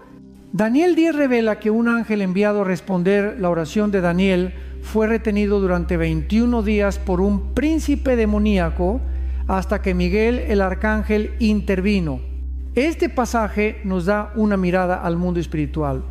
Nuestras oraciones tienen repercusiones reales y los ángeles están involucrados en esas batallas. Para vivir conscientes de esta protección angelical, debemos caminar en obediencia y comunión con Dios. No es magia ni superstición, es el privilegio de los hijos de Dios. La clave no es buscar ángeles, sino buscar a Cristo. Cuando nuestra vida está centrada en Él, podemos tener la certeza de que sus ángeles están activos, aunque no siempre los veamos. Marta, una madre soltera, contó que una noche iba camino a casa con su hija pequeña cuando un hombre desconocido intentó atacarlas. De repente otro hombre apareció, alto y fuerte, y las acompañó hasta la puerta de su casa. Cuando se giró para agradecerle, ya no estaba. Ese día entendió que Dios había enviado un ángel para protegerlas.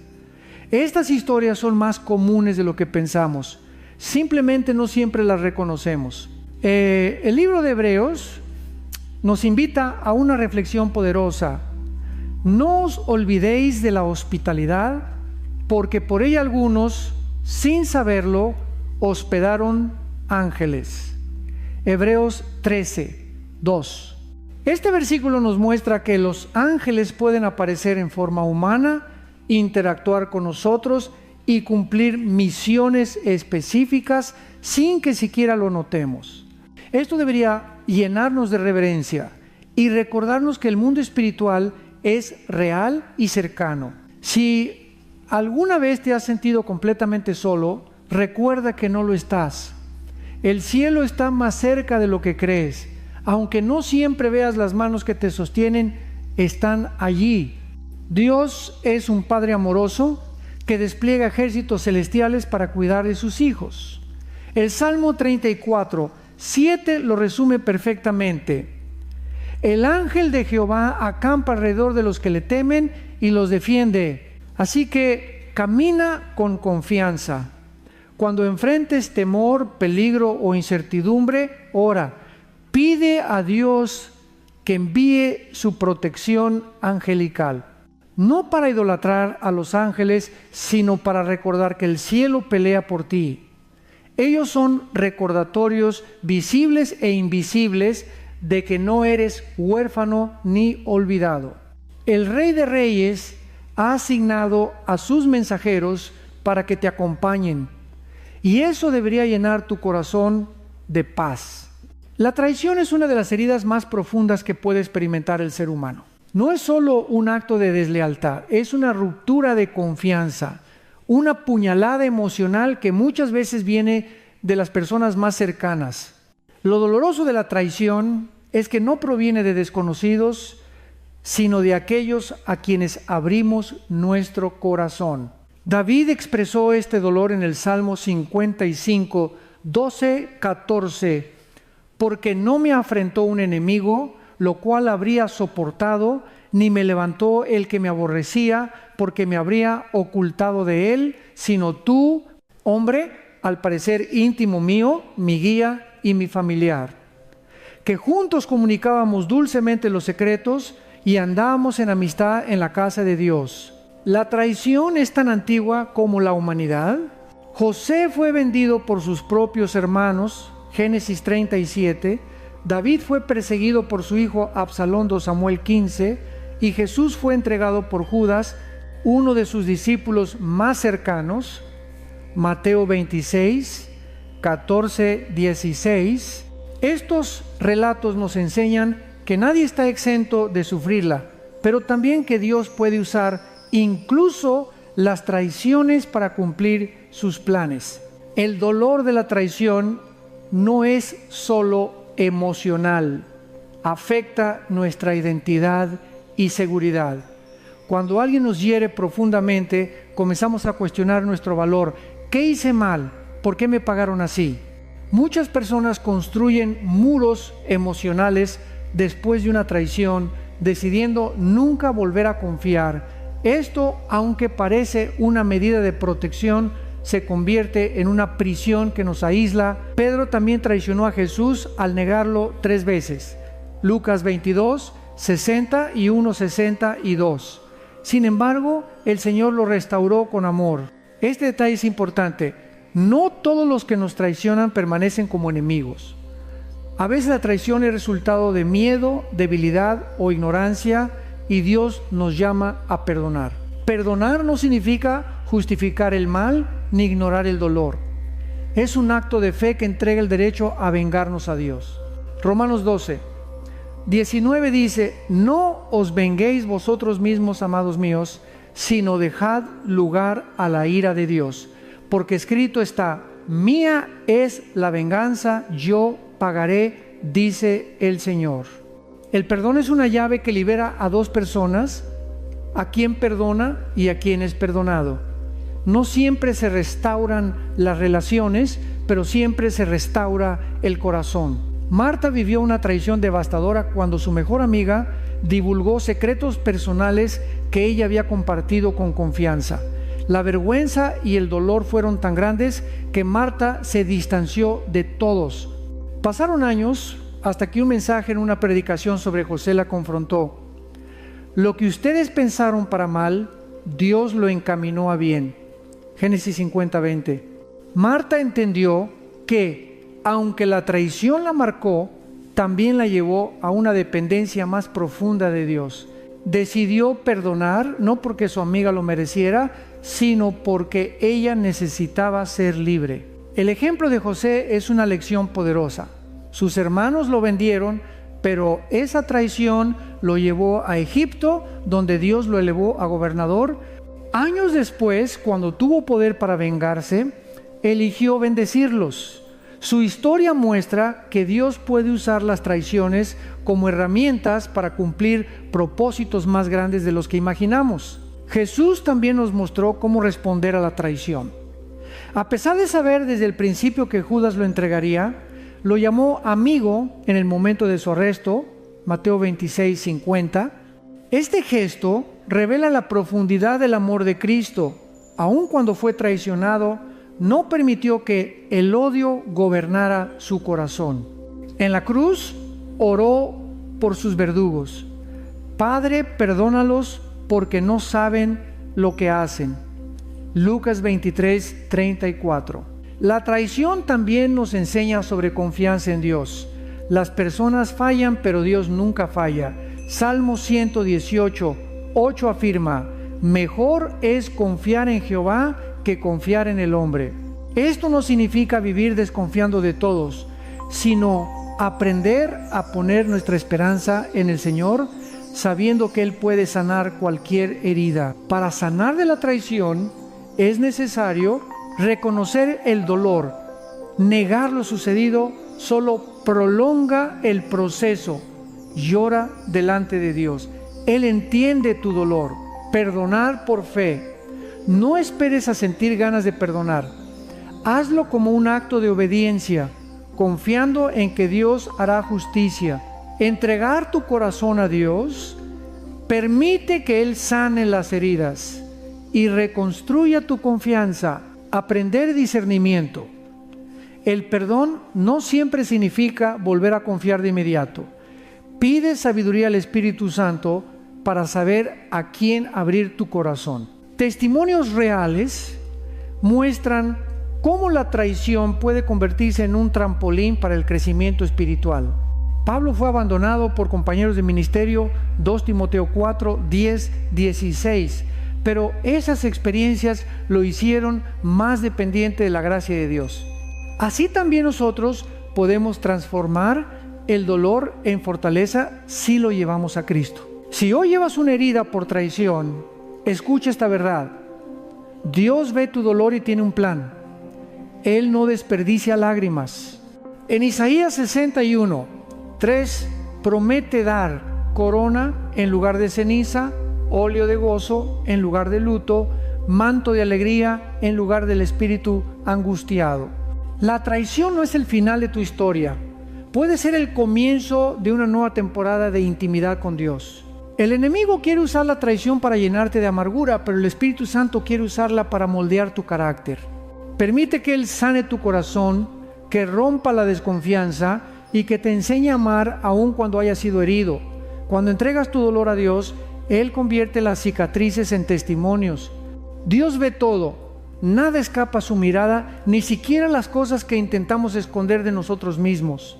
En un mundo donde las apariencias reinan, donde las redes sociales muestran solo sonrisas y victorias, la palabra nos recuerda que el Señor escudriña los corazones. Jeremías 17, 10. Él ve las lágrimas derramadas en secreto, las noches de insomnio, las heridas ocultas que nadie más nota. Este conocimiento no debe producir miedo, sino consuelo. El Creador del universo conoce cada detalle de tu vida y te ama profundamente. La historia de Agar en Génesis 16 ilustra esta verdad. Una mujer extranjera, maltratada y rechazada, huyó al desierto sintiéndose invisible. Allí un ángel del Señor se le apareció y le habló con ternura. Agar lo llamó El Roi, que significa tú eres el Dios que me ve. Aun cuando nadie más se preocupaba por ella, Dios la veía y tenía un plan para su vida. Esta historia es un recordatorio de que no hay rincón oscuro donde su mirada no alcance. Sin embargo, esta misma verdad nos confronta. Así como Dios ve nuestras lágrimas, también ve nuestro pecado. Salmo 139, 7, 12 nos dice que no hay lugar donde podamos huir de su presencia. Nada queda oculto ante aquel que todo lo sabe. Esto no es para vivir aterrados, sino para motivarnos a una vida transparente y auténtica. Cuando aceptamos que Dios lo ve todo, aprendemos a dejar las máscaras y a vivir en libertad. El mundo nos enseña a ocultar el dolor, pero Dios nos invita a traerlo a la luz. Muchas personas cargan heridas de la infancia, abusos, traiciones y culpas escondidas. Estas heridas secretas se convierten en cadenas invisibles que afectan cada área de la vida. El Salmo 34, 18 nos asegura: cercano está Jehová a los quebrantados de corazón y salva a los contritos de espíritu. El primer paso para experimentar sanidad es reconocer que necesitamos ayuda. Cuando sabemos que Dios ve todo, también entendemos que ninguna injusticia queda sin respuesta. Tal vez alguien te hirió profundamente y nunca te pidió perdón. Tal vez personas se aprovecharon de tu bondad y siguieron adelante como si nada, pero la Biblia es clara, porque los caminos del hombre están ante los ojos de Jehová y Él considera todas sus veredas. Proverbios 5, 21. Dios no es indiferente a tu dolor. Él es un juez justo que traerá justicia en su tiempo perfecto. En el libro de Esther vemos que incluso cuando su nombre no se menciona explícitamente, Dios está trabajando detrás de escena. Mardoqueo, un hombre justo, fue condenado injustamente a morir, pero el Señor volteó la situación y usó a Esther para salvar a su pueblo. Lo mismo ocurre hoy. Aunque no veamos la mano de Dios, su mirada nunca se aparta de nosotros. Un ejemplo moderno de esto es el testimonio de Laura. Durante años sufrió abuso doméstico en silencio. Sentía que nadie la veía, ni siquiera Dios. Pero un día, al leer Salmo 121, sintió que el Señor le hablaba directamente. Jehová guardará tu salida y tu entrada desde ahora y para siempre. Esa promesa fue el inicio de su restauración. Dios usó personas y recursos para sacarla de esa situación y hoy ella ayuda a mujeres que atraviesan lo mismo. Cuando aceptamos que Dios nos ve, cambia nuestra manera de vivir. Ya no buscamos aprobación humana, porque sabemos que nuestro Padre Celestial nos conoce tal como somos. Tampoco necesitamos esconder nuestras luchas. Podemos confesarlas y recibir gracia. Hebreos 4. 13 nos recuerda que todas las cosas están desnudas y abiertas a los ojos de aquel a quien tenemos que dar cuenta. Aunque suena serio, este versículo también nos asegura que podemos acercarnos con confianza al trono de gracia. Hebreos 4, 16. Dios ve tu dolor, ninguna lágrima es ignorada. Apocalipsis 21, 4 promete que Él enjugará toda lágrima de tus ojos. Tu fidelidad, aun cuando nadie reconoce tus esfuerzos, Él los ve. Jesús dijo en Mateo 6, 4, tu Padre que ve en lo secreto te recompensará en público. Tu pecado, no para condenarte, sino para restaurarte. Jesús vio a Zaqueo, el recaudador corrupto, y lo llamó por su nombre. Ese encuentro cambió su vida, tu futuro. Él ve lo que todavía no ves. Jeremías 29, 11 declara, porque yo sé los pensamientos que tengo acerca de vosotros, pensamientos de paz y no de mal. Esta verdad debería llenarnos de reverencia y esperanza. Dios no es un observador distante, es un Padre amoroso involucrado en cada detalle. Incluso cuando sientes que nadie entiende tu dolor, Él sí lo entiende. Cuando crees que tus oraciones no son escuchadas, Él las recoge. Salmo 56, 8 dice que guarda nuestras lágrimas en su odre. Cada lágrima es valiosa para Él. Si alguna vez te has sentido invisible, recuerda que el mismo Dios que formó las estrellas conoce tu nombre. Él no solo te ve, también camina contigo. Isaías 43, 2 promete, cuando pases por las aguas, yo estaré contigo, y si por los ríos, no te anegarán. Cuando pases por el fuego, no te quemarás, ni la llama arderá en ti. Esta es la seguridad de quienes confían en Él. No estamos solos, aunque todo parezca oscuro. Hoy es el momento perfecto para abrir tu corazón ante su mirada amorosa. No tienes que esconder tus errores, tus miedos o tus heridas. Jesús murió en la cruz sabiendo exactamente quién eres. Él vio tu pecado, tu dolor y tu futuro, y aún así eligió amarte. Su mirada no es de condenación, sino de gracia. La fidelidad a Dios, incluso en medio del dolor y la incertidumbre, es una de las marcas más poderosas de un creyente verdadero. Ser fiel no significa no sentir miedo ni dolor, sino permanecer firme cuando todo alrededor parece derrumbarse. Es seguir confiando en que el Señor tiene el control, aunque las circunstancias digan lo contrario.